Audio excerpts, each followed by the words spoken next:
Everybody in YouTube land getting down to the funky sound, listening to the intro music of Cryptonomics that you're going to hear in a moment. Welcome to Cryptonomics, Principles of Cryptocurrency and Investing. I've got a clip for you from an interview I did with my buddy Luis Fernando Mises, known as the master of servant leadership and also the emancipated human. And he tells us about his experience talking to the Federal Reserve and why he thinks investing in or speculating on Ripple might be a good idea. And I also counter with a project that I'm following called the Halo Platform and why I think that's so interesting. So this is actually a clip from a longer interview that's about an hour long. You can check that out if you search for the Paradise Paradox or go to paradiseparadox.com/203. It'll come up like that in a flash before your eyes. Remember to subscribe on YouTube and press like on Facebook and subscribe on every podcasting platform under the sun. Thanks so much for tuning in. Let's get into it.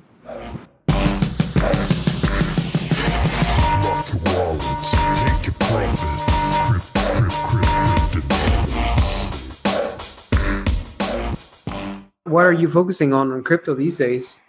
Well, one thing I've been thinking about a lot is asset allocation, because it's kind of a thing which I didn't plan ahead for.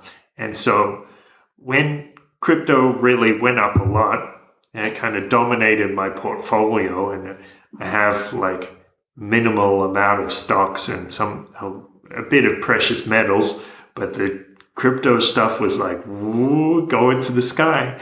And I didn't take a lot of profits and put it into precious metals or other things. It's really important that people have rules to know when they should sell some and when to move it into other areas, and move it into cash, stocks, even bonds, precious metals especially. Do you have a plan for that kind of thing? I'm going to be very honest. I sold all my Bitcoin. I sold all Bitcoin Cash. I have no Ethereum. I moved all the crypto into Monero, but most primarily Ripple. Now, some people will say that I'm a sellout, but I actually went to do a luncheon speech presentation at the Federal Reserve Bank. I went to the belly of the beast. Okay. This is how you say you're not a sellout, because you went to the Fed. Go. That's not. Hold on. So I'm doing a little project managing situation, and the lady is like, "Luis, I googled your name," and I was like, "Fuck!" And I see you're into cryptocurrencies. Oh shit! I'm thinking like she's gonna cancel. That's a lot of money that I need right now. Right. My son is into cryptocurrencies, and the vice president is too. I'm like, nigga, what? And then. Like, I mean, cash printing, like dollars, has been on the decline for a long time. So people don't use cash as much. They use debit, they use Apple Pay, all of these things. So they see Ripple as a way to move into that. So it's an investment into something that can explode. Like if the Federal Reserve and Chase Bank are backing Ripple, to me, that's a sign of sell everything you have and buy that shit. Bitcoin went down quite a bit. It's like, I mean, it's still one of the best investments if you put money in early. Like, I mean, at 3,600, it's still a great investment. But future, like by design. Okay, so side note, there's a book that I'm reading called New Power. And the guy in the book describes all power and new power. All power is like a currency.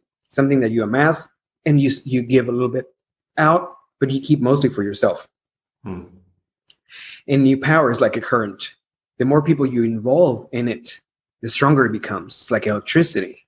So Bitcoin Core used to be new power, and it transformed into all power because by design, they're not letting them move a lot. Whereas Bitcoin Cash, for instance, it's very open sourced, it's very decentralized. They're doing all sorts of things. So even though the value is lower, I think they can get a lot of stuff done. You know, so like I think Bitcoin became what they were fighting against. It's not what the white paper talked about. So like in the idea of Ripple is just like what did Doug Casey call it? Speculative investment. Right. Like this shit can go up really big. And you know, right now it's like 30 cents of a dollar for every Ripple, but they're forecasting that at least it's going to go to $10. So like, even if it goes to $1, I would be so thrilled. But if it goes to 10, because it's going to be something that the actual freaking US government is going to move into, why not? You know, like a lot of, like at first I was like, I don't want to invest into Ripple because I'm an anarchist and I don't want to support the government. But it will be like, I know for a fact that like freedom also comes from financial freedom. If you have money, you don't have to be bound by the rules of these people. Yes. So you can do whatever the fuck you want. And then if you invest there, then you can like maximize. Just basically you're playing with their own rules to get out of their rules. Yeah. Use your own tools against them. Yeah. Exactly. So that's where I'm at. What do you think about that? I have heard similar things about Stella Lumens. So I think Stella Lumens, it was the guy who co-founded Ripple, and then they had some disagreement, and then he went off and did his own thing. The thing about both of them is they are quite centralized. Like it's not a normal blockchain.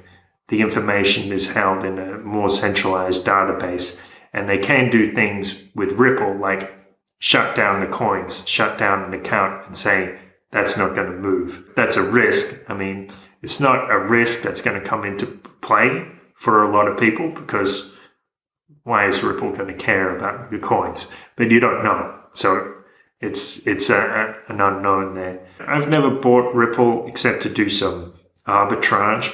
So I've never researched too deeply into it.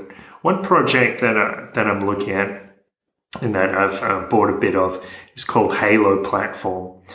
And it's not a very well-known one. It just got listed on CoinMarketCap the other day. So this is a funny thing about it. It had an ICO. It came out at $10, and it's gone down a lot since then. So it went down to about $1, and then it had a 800 to 1 split. But the thing is, it looks like they're not after the quick cash. So they weren't looking at getting it listed on a bunch of exchanges or anything like that. When I first started buying it, I was buying OTC on the Discord channel.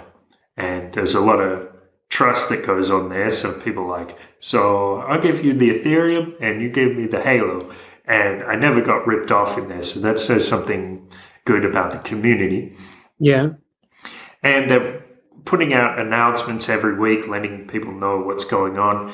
They implemented a decentralized exchange in the wallet.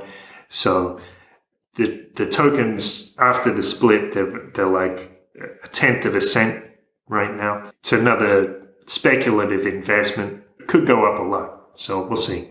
Yeah. Thanks so much for tuning in to Cryptonomics. So remember, you can check out the full interview. You search for the Paradise Paradox, or go to theparadiseparadox.com/203. Now, I had a couple of questions from my good friend Boba Fett, and he asked, what is short selling? Because we had that clip from me and Chris Guida talking about whether it's a good time to short sell Bitcoin. Basically, what short selling means is a bet that an asset or commodity is going to go down.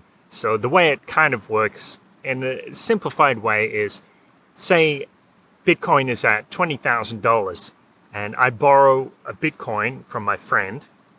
Then I wait it out and I see Bitcoin is gone to $10,000. So I give my friend back his Bitcoin, and now I have $10,000 more than I did previously. So it's like the opposite of buying, I suppose. You're borrowing an asset so you can sell it.